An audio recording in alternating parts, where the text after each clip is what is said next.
Hola, hola, ¿qué tal amigos? Mi nombre es Emilio Acosta, soy miembro de Venezuela Provincial. El día de hoy tenemos el honor de entrevistar a un amigo de la casa. Se trata nada más y nada menos que don Manuel Hernández González, profesor catedrático de Historia de América de la Universidad de La Laguna, España. Ha sido también profesor invitado y becario postdoctoral de la Universidad Johns Hopkins de Baltimore. Ha publicado más de 60 libros, 10 de ellos en América, más de 50 ediciones con estudios críticos y más de 100 artículos académicos. Es miembro de la Academia de Historia de Canarias, de Cuba, Venezuela y República Dominicana. Ha ganado 6 premios de investigación histórica y el día de hoy estaremos hablando sobre el primer Marqués del Toro, la forja de una fortuna en la Venezuela provincial. Y hay que decirlo que en el año 2011, don Manuel Hernández González escribió un artículo sobre cómo un inmigrante canario en la sociedad venezolana de la primera mitad del siglo XVIII, Bernardo Rodríguez del Toro, natural del Terror en Gran Canaria, llegó a convertirse en poseedor de una de las mayores fortunas de la Venezuela provincial, ¿no? O sea, un comerciante y hacendado que adquirió el título del Marqués del Toro. Así que sin más, don Manuel, bienvenido una vez más a su casa a Venezuela provincial. Muy buena. Es un honor tenerlo de nuevo, don Manuel, aquí y sobre todo para hablar de un tema que llama mucho la atención, ¿no? Y la primera pregunta no podría ser otra, sino que nos hable un poco de las razones de por qué escribió el artículo sobre el Marqués del Toro en el año 2011 y que nos hable también de los orígenes de este personaje.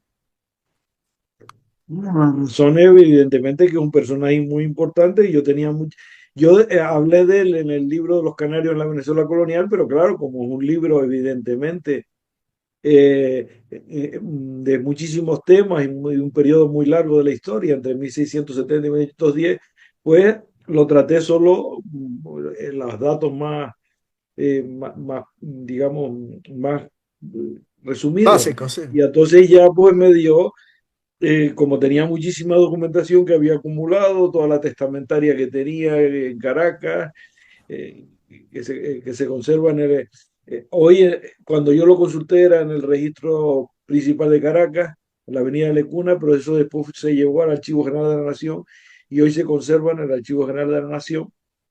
Y con esa documentación y otros documentos que había de otros archivos, etcétera, pues hice este artículo para explicar uno de uno de los dos títulos nobiliarios canarios de Venezuela, el Marqués del Toro y el Marqués de Buen Suceso, que es otro, que también he estado trabajando sobre él, pero ese realmente llegó a Gran Canaria, donde él era natural, los dos eran gran canarios, y a morir prácticamente, ¿no? Y el hijo pues fue a parar a Jerez, se estableció en Jerez y allí incluso uno de sus descendientes llegó a ser senador eh, del Senado español.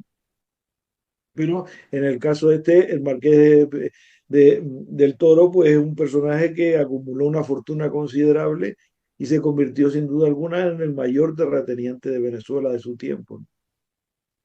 Sí, háblenos un poco de los orígenes del Marqués del Toro. Como bien ha dicho, ¿No? es de origen de la isla de Gran Canaria, ¿no? Nació en Teror, la localidad en la cual está la patrona de la isla, la Virgen del Pino. Y él nació allí el 18 de mayo de 1675 en una familia de capa media baja. Él era una persona, digamos, de un origen eh, bajo, quiero decir, no tenía evidentemente ningunos eh, orígenes nobiliarios. Y decidió, como tantos otros canarios de su tiempo, a finales del siglo XVII, pues emigrar a Venezuela. Ese es fundamentalmente los datos que tenemos de Canarias, que son evidentemente pues escasos, En porque este trabajo, obviamente sí, no tenía grandes propiedades ni tiene nada significativo, era un emigrante más como tantos otros. sí, a buscar la vida y una mejora económica en las Indias, ¿no? Algo muy común, sobre todo en la época virreinal. Pero algo muy interesante, don Manuel, en este trabajo se estudian las vías de enriquecimiento y sus estrategias familiares, ¿no? Y sociales que utilizó el Marqués del Toro una vez llegado a la provincia de Venezuela. Háblenos un poco de su llegada a Venezuela y de estas vías de enriquecimiento y estrategias familiares y sociales. Frente a los tópicos tradicionales, la tierra no es el elemento decisivo en la economía, porque además para tener tierra, sobre todo si no es heredada, eh, y para tener bienes, pues se necesita capitales. Y por tanto, ese es el motor. Este hombre se dio cuenta, como tantos otros, de la importancia que tenía el comercio con Veracruz. Un comercio muy rentable porque era a cambio de plata y por tanto habría posibilidades de futuro. Él, por eso, su origen de la riqueza fue tener en La Guaira tenía dos casas que usaba como bodega y se dedicaba al negocio de exportación e importación de productos. Y en Caracas también tenía aparte de su residencia, tenía su casa tienda. Y él con otros miembros élite, de la élite, como era su compadre, el conde de San Javier, o era Antonio Pimentel o Antonio Besame, pues se dedicaron a comprar barcos, a invertir en el negocio del traslado del cacao hacia el puerto de Veracruz, que era el puerto más importante de México, y evidentemente el puerto de La Plata, donde salía la flota desde México, y, y, y, y allí pues se dedicaba al comercio y entre ellos llegó a tener tres buques del comercio. Ese es el motor fundamental de su riqueza, los tres buques dedicados a el cacao. Hay que tener en cuenta que desde 1670, después de un periodo de larga crisis económica en la época de Felipe IV, se volvió a desarrollar el cacao, pero si el cacao de la primera mitad del siglo 17 se había desarrollado en el lado de Maracaibo, ahora se va a hacer en la región central de Venezuela. Y en torno a zonas como San Felipe y Yaracuy, como la costa de Aragua, Choroní, Chuao, y muy especialmente lo que es los valles del Tuy, donde se van a formar las principales haciendas de cacao, ligadas todas ellas además con una mano de obra esclava, cosa que no sucedía en San Felipe y Yaracuy, donde predominaba más el trabajo libre y la pequeña propiedad. Entonces, este hombre se casa con una hija de un administrador de la hacienda, pero y de una de origen canario, en la que con Paula Disturi y Esquier de la Guerra. Por lo tanto, aquí es otra de las vías, ¿no? Los enlaces con personas que tenían controles digamos, de lo que era uno de los elementos fundamentales, que era las aduanas, etcétera, ¿no? Y de esa unión van a tener 11 hijos, o sea que fue una unión que tuvo una prole numerosa, ¿no? Ese, digamos, fue el motor inicial de la riqueza de, que después va a invertir en grandes cantidades de propiedades y en la compra de esclavos. Esclavos que se compraban en aquella época a la compañía británica. Hay que tener en cuenta que desde 1713, por el Tratado de Utrecht, el gobierno español cedió la introducción, porque en las épocas anteriores se traían fundamentalmente llamados esclavos de mala entrada de la zona de Curazao, con la cual había un activo y numeroso comercio desde 1670. Y, eh, y, y, y este, pero ya en 1713 se crea la compañía británica para abastecer esclavos, el asiento se llamó también, y eso va a continuar hasta 1739, en que con la guerra precisamente del asiento o de la oreja o de la sucesión austríaca, porque los tres nombres se llaman, pues se acabó ya el suministro de esclavos por parte de la compañía británica para los dominios españoles. Por tanto, el, el motor de, como hemos señalado, de este hombre fue, por un lado, ennoblecerse socialmente. Ya hablaremos más después de la Ujú. estrategia sobre sus hijos, pero compra a un convento de monjas de Madrid, pagando la subasta a la corona para Sí, beneficiar a determinados s- conventos, etcétera. ¿Mm? ujú. Sí, pero antes de Pues, tocar antes de tocar cómo accedió al título nobiliario, me gustaría también profundizar en otro punto que usted señala en su obra, don Manuel, que es que en Caracas Rodríguez el Toro era dueño, además de una tienda próxima al convento de Concepcionistas y de una casa contigua a la morada, a su morada principal. Pero como usted bien ujú. señala, su papel esencial en la esfera mercantil era el de la participación en tres navíos para el tráfico más lucrativo por aquel entonces, como usted ha señalado, el de la Nueva España. Era dueño de una tercera parte en cada uno de ellos. Compartía su propiedad de dos, denominado San Antonio, y la presa con Antonio Pacheco, su compadre por entonces, conde de San Javier, como usted ha dicho. Pero algo interesante de Manuel es que cuando en 1728 se crea la Real Compañía Guipuzcoana de Caracas y se le concede el derecho de comerciar con los puertos peninsulares, los navieros como el Marqués del Toro siguieron comerciando con los puertos indianos y canarios, y esto es una prueba más de que el tal monopolio es un mito de la historiografía venezolana, ¿no es así? Bueno, pero él tuvo que ir con el conde San Javier a Madrid para pleitear porque se le había concedido, curiosamente, por un canario que llegó a ser gobernador y enlazó con una familia de la élite de allí, los Bertodanos, Antonio Álvarez de Abreu, marqués de la Regalía, después consejero del Consejo de India, se le había dado lo que se llamó la alternativa, que quería decir que si un buque entraba en La Guaira, hasta que no se llenase no podía entrar el siguiente. Eso lesionaba los intereses de personas como él, porque hay que tener en cuenta que además el cacao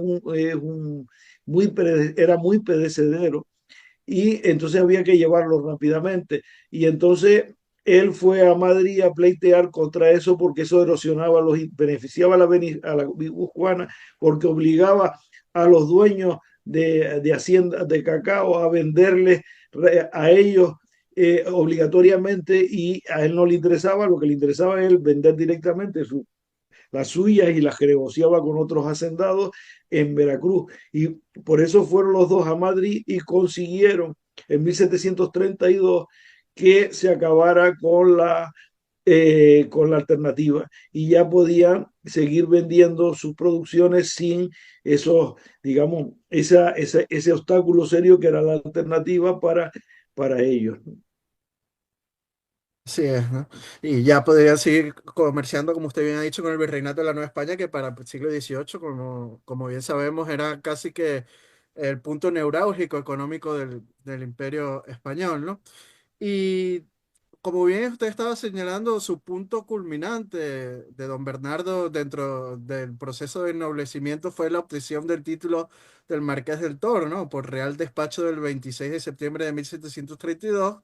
Háblenos un poco de ese proceso y de la adquisición del título nobiliario, como ya nos estaba adelantando anteriormente. Hay que tener en cuenta que la corona española se dio, para obtener un título nobiliario básicamente hay que pagar una cantidad de dinero considerable, aparte de argumentar una serie de orígenes, de méritos, de donativos, etcétera, a la corona. Y, eh, y eh, pero en el caso singular del Marqués del Toro, esa cantidad de dinero que hay que pagar, porque además se llama la media nata, que es lo que hay que pagar de derechos para él, y después hay que pagar de nuevo con el descendiente, pues se hizo a un convento de monjas de Madrid, porque ese convento tenía problemas y la corona les dio la posibilidad de tener de poder subastar tres títulos nobiliarios y uno de ellos lo ganó en la subasta el Marqués del Toro y con eso accedió al título el 26 de septiembre de 1732, el título de Marqués del Toro. Ese es el proceso clásico que básicamente la corona pues tiene una forma de obtener recursos por la vía de los títulos nobiliarios y básicamente la concesión de los títulos hay que aportar una cantidad de dinero bastante considerable, 12.000 pesos, etcétera. En su trabajo también señala don Manuel que Bernardo Rodríguez del Toro no era un hombre de una vasta cultura ni con una sólida formación, pero sí tenía una idea muy clara de cuál era el horizonte vital que iba a dejarle a sus hijos, ¿no? Háblenos un poco de ese proyecto de Bernardo. Bien, él sabía perfectamente que en la sociedad venezolana no solo funcionaba el ennoblecimiento, que él sí lo iba a dar, él iba a dar el mayorazgo, la hacienda principal, la hacienda de San Bernardo, al hijo mayor, que va a ser el que va a detentar el título nobiliario. Pero al resto de los hijos tenía que buscar la vida. Y la estrategia de él fue, por una parte, uno de los hijos eh, pagarle la carrera jurídica que la va a hacer en Salamanca.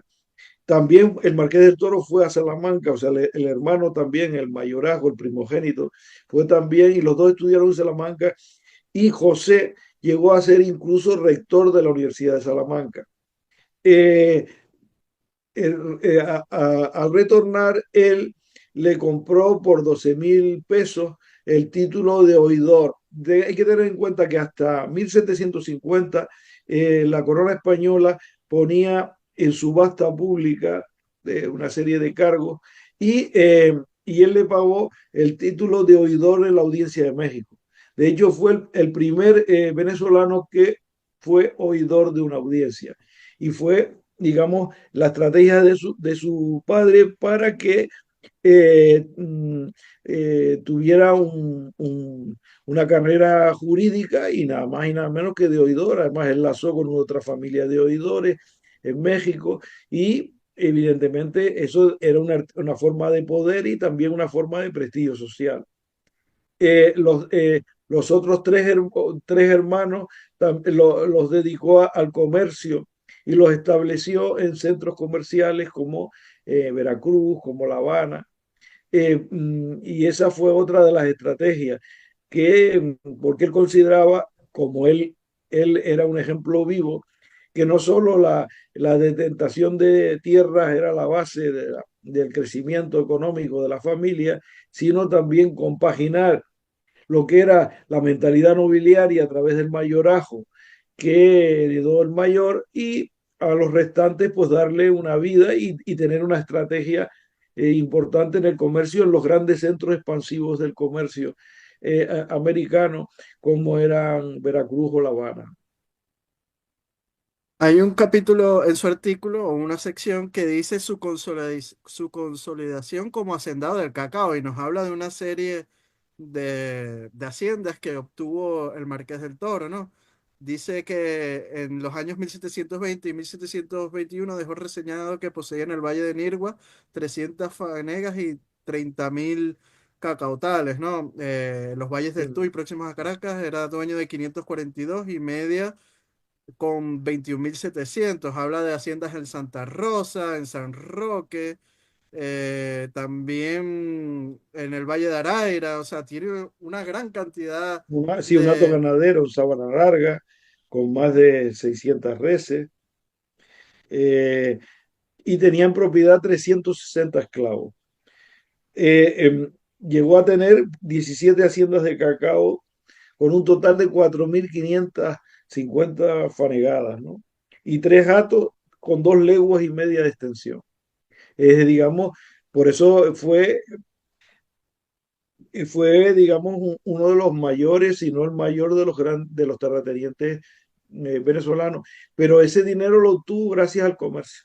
El comercio fue el motor que le permitió invertir en haciendas, porque hay que tener en cuenta que los cacautales necesitaban por 8 años para llegar de producción, por tanto hay que invertir dinero en esos 8 años y además tener acequia, porque el cacao se da en las zonas de costa, pero En el Caribe y en el caso de Venezuela igual, en el invierno es seco y la lluvia toda se concentra en la estación veraniega. Y entonces, por eso hay que introducir el regadío.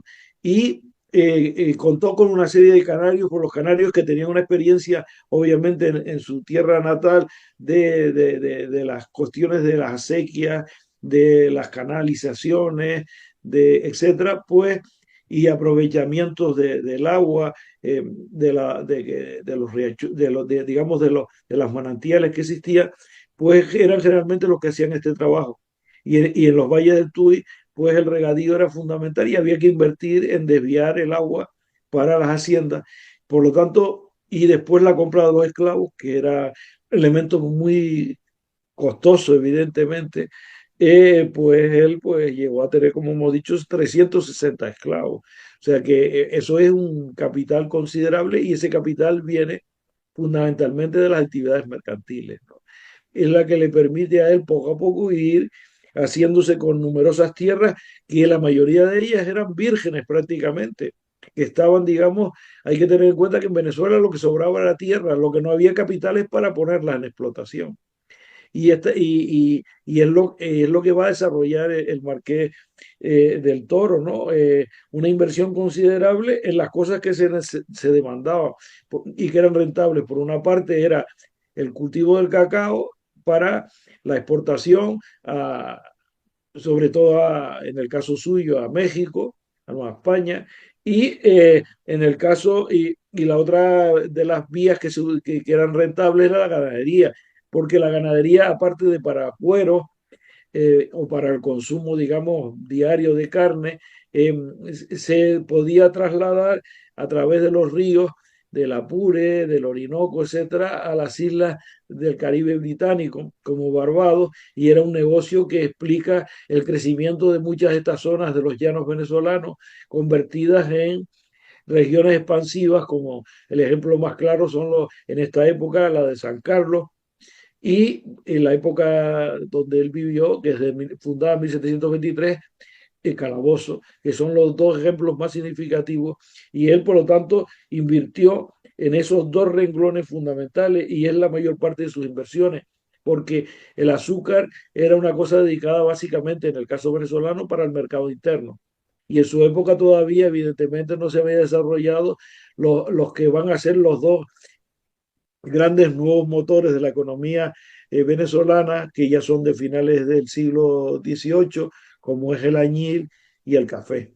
Que de hecho el café, como todos sabemos, se convertirá prácticamente sin una mata de café en 1790, en 1804 ya era el 22% de las exportaciones venezolanas el café, y durante el siglo XIX va a ser muy superior frente al cacao como elemento fundamental de la economía venezolana del siglo XIX, ¿no?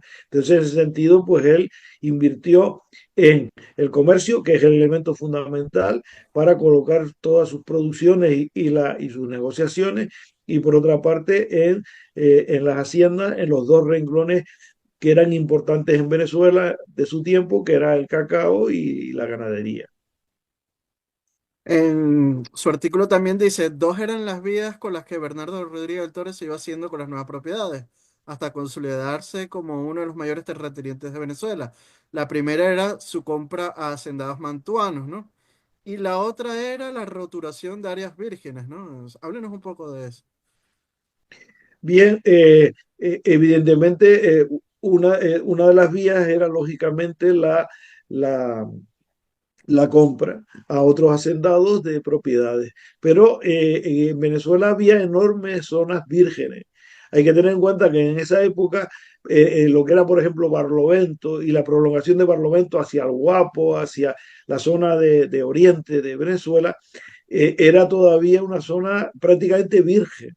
De hecho, por ejemplo, Panaquire fue una gran tensión con otra de las familias, los Blancos de Villegas, porque ellos alegaban que prácticamente todo Barlovento, o sea, la costa de lo que llamamos el Bajo Tuy o la costa del Tuy, era prácticamente, era propiedad de esta gente, pero la corona hubo una serie de pleitos y reconoció por un lado a los negros libres el pueblo de Curiepe y a los canarios, entre ellos el famoso Juan Francisco León, el pueblo de Panaquire.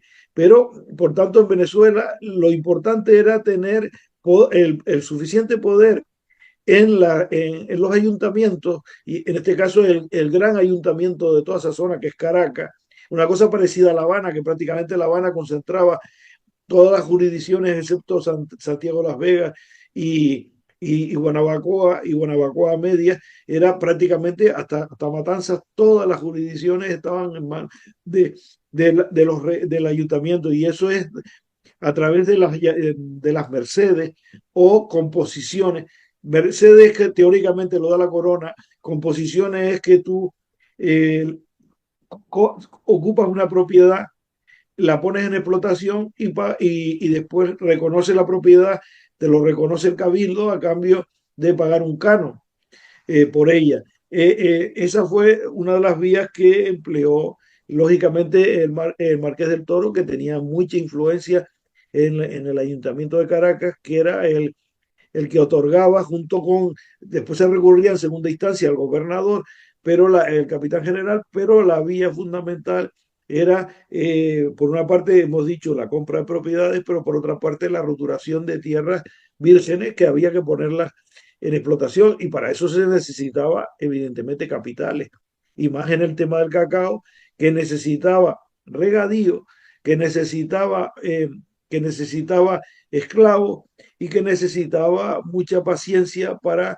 que el cacao produjera plenamente a partir de los 8 años, y también con el empleo de sombra de árboles en torno a los cacautales para resguardarlos de la excesiva insolación, que era fundamental para obtener esas buenas cosechas de cacao. Hay que tener en cuenta que además en la época el cacao fundamentalmente servía para hacer tazas de chocolate, porque no estaba separado como va a ser ya ingenieros holandeses y sobre todo suizos, separar la manteca del cacao y solidificarlo y dar lugar a las famosas tabletas o bombones de chocolate. Pero en aquella época el chocolate era fundamentalmente una bebida. Se usaba también como una masa espesa para hacer, por ejemplo, una de las típicas comidas mexicanas, que era el mole poblano, añadiéndosele esa masa de chocolate junto con carne, ¿no? Pero fundamentalmente era la bebida, y por eso se llevaba fundamentalmente en polvo, ¿no? Después de los granos en polvo, ¿no? Porque hay que tener en cuenta que el fruto del cacao es una cosa, es parecida a la papaya, vamos a decir así, pero dentro llena de granos, ¿no? Que hay que secar, hay que ponerlos en secar, etcétera. Es una masa viscosa de granos, y separar los granos y secarlos, ¿no? Para transformarlos ya después en chocolate, en granos de chocolate, de cacao. Bueno, bueno, don Manuel, nos quedan 10 minutos y hay que hablar un poco del legado que deja Bernardo y sobre todo su proyecto ultraterreno, sus capellanías en Canarias y Venezuela. Pero en lo económico como legado tenemos que gente como su nieto llegó a ser el hombre más rico de Venezuela, el tercer marqués del Toro, Sebastián Rodríguez del Toro, ¿no? Con un ingreso anual de 25.000 a 30.000 pesos según cifras de Alexander von Humboldt. Y en 1800, cuando sus bienes fueron divididos entre sus herederos, dejó una fortuna de 504.632 pesos. O sea que Bernardo no solo es recordado como uno de los hombres más ricos de su época, sino como el fundador de una de las dinastías más influyentes en la historia de Venezuela, ¿no es así? Sí, por supuesto, porque evidentemente los marqueses del Toro van hasta a jugar un papel, como todos sabemos, en la independencia, aunque también con cambios de Chaqueta. bando en muchas ocasiones, pero al final, pues incluso llegaron a ser, después de haberse exiliado en Curazao durante una serie de años, pidieron a la corona volver a ser, digamos, después de haber sido jefe del ejército de la contra Coro, ¿no? El ataque al Coro, pues él y sus hermanos, porque no solo fue él solo, pidieron pues que la corona les perdonara y volver a las filas del realismo, ¿no? De la monarquía. Pero después finalmente pues llegó a ser ya el gobernador e intendente de Caracas. O sea que, digamos, jugó un papel fundamental y ahí precisamente donde tuvo el famoso proceso con su, un famoso Mayordomo, proceso con su mayordomo. mayordomo que no le había pagado y entonces él, que entonces era ganadero, ese mayordomo canario, era un ganadero, se había dedicado a la ganadería en los años 30 y entonces hizo un proceso muy interesante en el cual pues por una parte, el Marqués del Toro decía que Monteverde se dedicaba a asesinar a todos los mantuanos y por otra parte, el otro le refutaba verídicamente de que todas las pruebas que habían puesto que habían puesto el Marqués del Toro de asesinatos eran en la época de Boves y no en la época y no en la época que es cuando no en que no en la época de Monteverde. Aunque él perdió la sentencia, evidentemente la ganó el Marqués del Toro. Los argumentos eran bastante claros en ese proceso judicial que se conserva hoy en la Academia de la Historia y formaba parte de todas las cuestiones judiciales, porque todos los fondos de índole judicial de Venezuela, de lo que era la Capitanía General y después más tarde la audiencia de Caracas, se conservan hoy en la Academia Nacional de la Historia, ¿no? A diferencia de los protocolos y de las testamentarias que se conservan en el Archivo General de la Nación. Así es, y que historiadores como Inés Quintero tildan al cuarto Marqués del Toro como un marqués corrupto, pero bueno, eso ya es otro tema. Lo importante es que Bernardo pues dio origen a esta dinastía que dejó un gran legado, sobre todo en lo empresarial y lo económico de Venezuela. Así que bueno, don Manuel, ya estamos llegando al final de este podcast. Las pantallas son todas suyas para despedirse de nuestro público. Pues nada, pues muy agradecido por participar una vez más en Venezuela Provincial y darte las gracias por eso y, y lo que hemos tratado es de ver cómo un emigrante recién llegado, pues dedicándose al comercio e invirtiendo sus capitales en el comercio con Veracruz, pues llegó más tarde con tales capitales a convertirse en uno de los mayores propietarios de Venezuela, a adquirir un título nobiliario, a tener una estrategia familiar significativa con su hijo su hijo mayor que detentaría el título de marqués y el mayorazgo, y los demás hijos que unos seguirían la carrera mercantil y otro la carrera de la audiencia, la carrera de la judicatura, siendo además el primer caraqueño, el primer venezolano que detentó el cargo de magistrado o de oidor de la audiencia, y en este caso además la audiencia más importante de América, que era la de México. Sí, es bueno, y uno de los primeros canarios que hicieron ese viaje hasta Venezuela hicieron fortuna, ¿no? Cosa que hasta el siglo XX lo vimos, ¿no? Es un poco de ese legado canario en Venezuela. Así que bueno, don Manuel, de verdad ha sido un gustazo compartir sus luces con nosotros una vez más aquí en Venezuela Provincial. Sabe que esta es su casa siempre y tiene las puertas abiertas. También le recordamos a nuestro público que si les gustó este vídeo, puede darle me gusta y compartirlo para así llegar a más público. No dejen de suscribirse a nuestro canal de YouTube de Venezuela Provincial y también darle a la campanita para que estén informados de todo el material que estamos subiendo, ¿no? Estos vídeos, entrevistas con historiadores y con investigadores del mundo hispánico en general, las video reacciones, los top 10 entre otros programas que tenemos aquí en Venezuela Provincial. Aprovechamos, don Manuel, para recordarles que nuestros artículos de investigación histórica los publicamos diariamente en nuestras redes sociales, como lo son Instagram y Facebook de Venezuela Provincial. De vez en cuando, don Manuel también publica algún artículo por ahí por Venezuela Provincial. Tenemos el gusto de publicárselo. Y también recordarles que si desean ser mecenas o patrocinantes de nuestro proyecto de divulgación histórica, pueden hacerlo a través del Patreon de Venezuela Provincial, con tan solo 1 euro, don Manuel, porque puede costar una lata de refresco en un supermercado, pues ya nos están ayudando mucho en esta labor de divulgación histórica. Aprovechamos para enviarle un saludo y abrazo a nuestros mecenas y patrocinantes, como lo son Gabriel Arrieta, Juan Cristóbal García, Lomel Izam, Domingo González, Miguel Curvelo, Jan Rosales y los miembros de nuestro canal de YouTube África del Valle y Antonio María Quien, que esa es otra forma también de apoyarnos haciéndose miembros de nuestro canal de YouTube de Venezuela Provincial. Así que bueno, don Manuel, le mando un fuerte abrazo hasta la hermosa isla de Tenerife y hasta una próxima oportunidad. Chao, chao. Adiós. Bueno, hasta luego.